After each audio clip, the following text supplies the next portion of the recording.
We have reached the end. We are now on Aliens Genocide, Issue 4, and the action just persists. If you have not read Aliens Genocide or you don't want to be spoiled, pause this review, go read the books, check out the videos, and come back. And you're back. So last issue, we found out that there's more espionage going on aboard the Anteater. I almost call it the Rat Eater. The Razia and the Anteater, which is the ship that is on the aliens' hive world. Grant has basically told Major Lee that he is going to come in that hive with her because she needs manpower, and he said on a moral level he needs to do this as he's watched so many soldiers die because of this cause of coming to this alien homeworld. So he gets the armor, and there was a surprise waiting for him at the end of the last issue, which was an alien facehugger. It says Daniel Grant is well acquainted with alien larvae. He's seen hundreds of them infect test animals in his research labs, including one lion.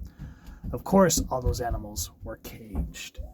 And the creepy part, I love these artist renditions where they just gave them these damn fingernails to just make them look that much more horrific. And the look on Grant's face as he tries to run away from the very thing that he's kind of dedicated his life to with Xenozip. They can never simply run away. Not that it would have done them any good. Help! And just the way the hands start to try to reach for the mouth. Roof. But soldier comes, destroys it. We find out that it's Major Lee. Looks like one of your pets wandered off the beaten track.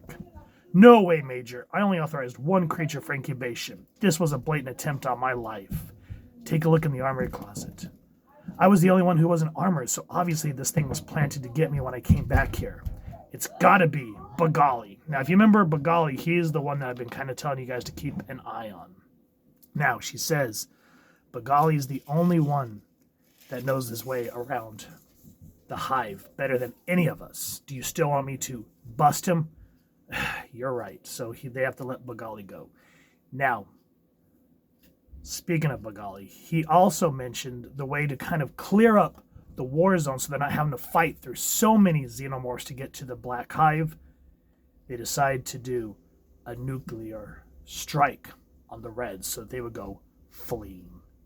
The mother of a nation has time for only one scream of anguish, a scream heard by each of her vast brood. A scream which sounds the death knell of the New Order.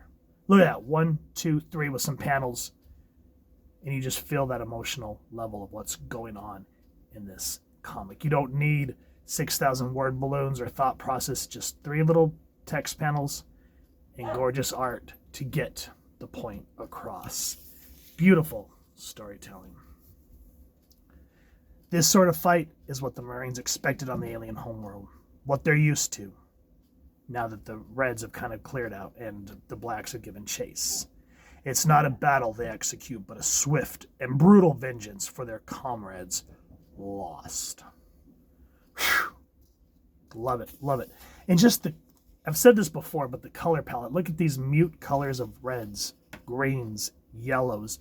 It just adds to that sense of visual storytelling. And just something that is missing in a lot of comics nowadays where everything just, I don't know, I'm not trying to bash it, but it's just these color choices. I miss stuff like this when it wasn't just, that has that human hand feeling on this comic. Now, as we get into the hive, the one thing that kind of bugs me is when they finally get to the royal jelly. Bagali says, look at it all. I never thought I'd see this much up close. God, it's beautiful. Grant, beautiful. 8 good people died for that crap. Doesn't that mean anything to you? But Mr. Grant, sir, this expedition was your idea. Now what I'm talking about is they come into the Queen Mother's lair. She's sitting atop the pod, just like this brooding evil thing on her throne. And Bagali just rips off his helmet and runs up to it, just not thinking of protocol. And it's like, who the hell thinks of that? But we come to find out something about Bagali. And I don't want to give too much away, but I do want to point this out. Oh, look at that. Absolutely gorgeous splash page right mid-book. Love it, love it, love it, love it, love it. And this is, of course, we didn't talk about this yet. Story, Mike Richardson. Script, John Akuti. Pencils, Damon Willis. Inker, Carl Story. Letterer, Jim Massara. Editor, Barbara Kessel. And cover artist and colorist was Arthur Sudium. So this is his painting. And that is some good looking artwork. And that's kind of how issue 4 is. It's a wraparound. So I just love that we get that, and then we also get it inside the comic. Just adds that little to this series.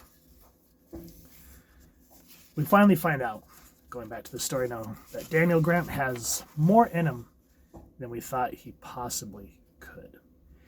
And as the book comes to a close, it basically becomes an endurance test for both Grant and Major Lee to get back to the Anteater and get the hell out of here with the Land Rover full of the royal jelly, all while having to watch out for the spy, because things come to a boiling point, and you come to see how greed or a changed human being can be. So I've talked about this book as it feels, fast-paced, but while doing that, you still get great human moments. You get gorgeous, gory action panels like so. And as the book comes to the end, it's again very poetic. And I just love this black Xeno having what would look like a soulful sax, knowing what they've lost. Great storytelling, guys. And I cannot recommend Aliens Genocide enough, along with the Earth War, which I wish I could get all 3 volumes of that in the single trades. Not trades. Floppies. The single floppies. Those things. But until then, at least we finally got to go over Genocide in its original format with its gorgeous artwork intact. So what do y'all think? Did you love Aliens Genocide? If you've enjoyed what you've seen, please first and foremost support your local comic shop or wherever it is to get your action figures and comics and get this series. If you've enjoyed this review, really would appreciate if you take a moment to like, share, and subscribe. Helps the channel more than you could possibly know.